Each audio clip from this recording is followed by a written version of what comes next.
Amstrad Group's inaugural public meetup happened on the summer solstice, a hot, sunny day in June 2026 in Surrey, UK. We got together to share our love of retro 8-bit and 16-bit Amstrad computers, hardware and software from the 1980s and 1990s. People brought along all manner of machines, from the stock original, slightly upgraded to heavily adapted, and even a one-of-a-kind prototype, which you can see shortly.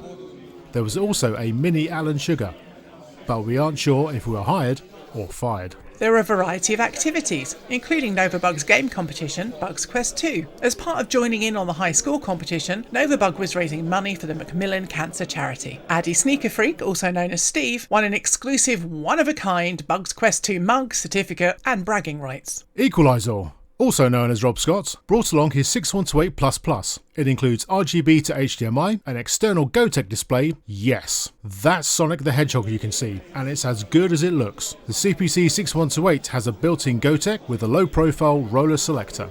People with table tickets brought their computers, and others came along to play games, talk techie or repairs, and just enjoy the nostalgia. Robert Buse brought along a perfect-looking CPC 664, very rare machines, especially in such good condition. On the day, we had a Pinball Dreams high score competition, and this is winner Paul Jacobson, a Jacko 6502, in action. Simon bought a video camera hooked up to a digitizer. Now this is something super special. Roland Perry, architect of the CPC and PCW machines, brought along this one-of-a-kind prototype, and the only machine he worked on in the 8 years he was at Amstrad that never came to market. The project was to design a computer whose main board fitted inside a PCW case, and to do everything a CPC did, but better.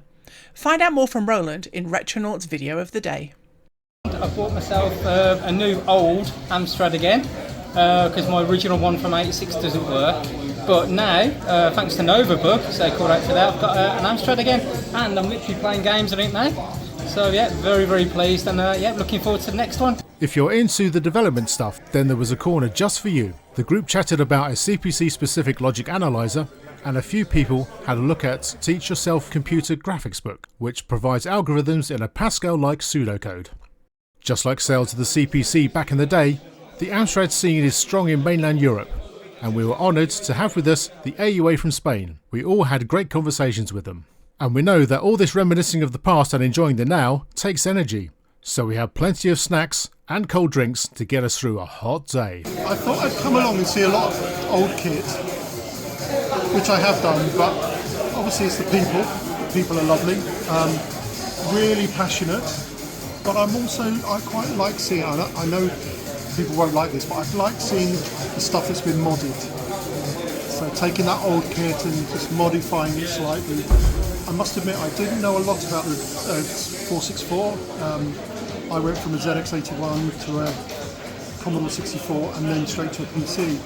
But yeah, I like seeing all the different versions of what people have done with them. Yeah, it's been very interesting. We had a rolling presentation where we shared a few pictures of the first meetups as background for the day.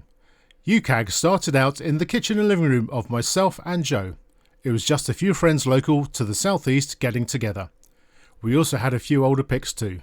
One of the best parts of the day was an interview with Roland Perry himself. We got to hear about what it was really like working at Amstrad with Alan Sugar and what Roland has done in his career since then, including some really interesting stuff we didn't know about. We have all the detail in a separate video. Roland is the honorary president of UKAG, so we felt it only fitting to share a special memento with him, which he said would go in pride of place in his man cave. Now we know we've made it. I didn't know he'd actually worked for Vodafone. I used to work for Vodafone at one point, so I'm not sure if that overlapped or not. And yeah, it was quite interesting what he was saying about some of the bits he was doing coercive control. So I used to work on a standard to do with that digital coercive control.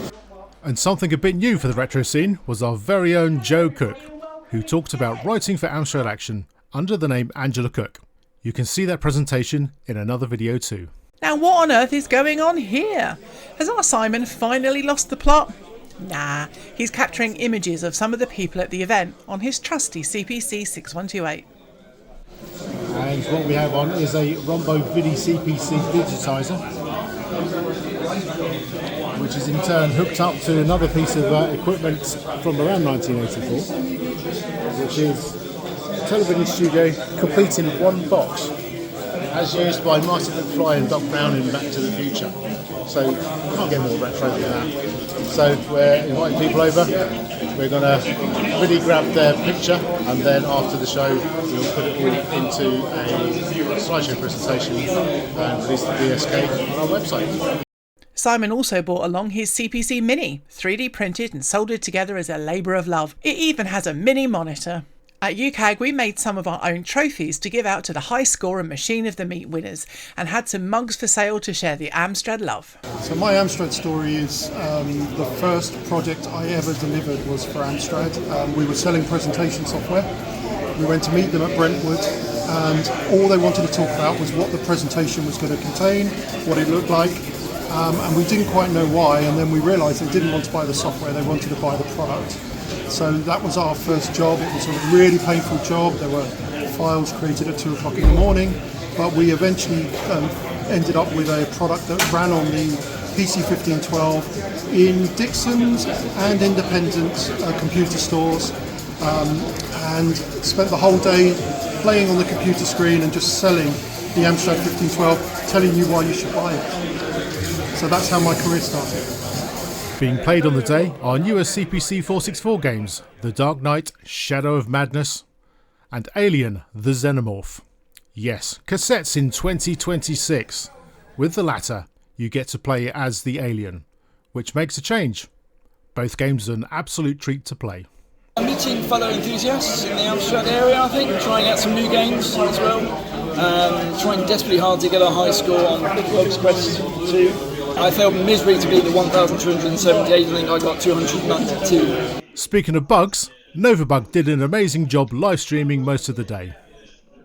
We saved a special announcement for the afternoon.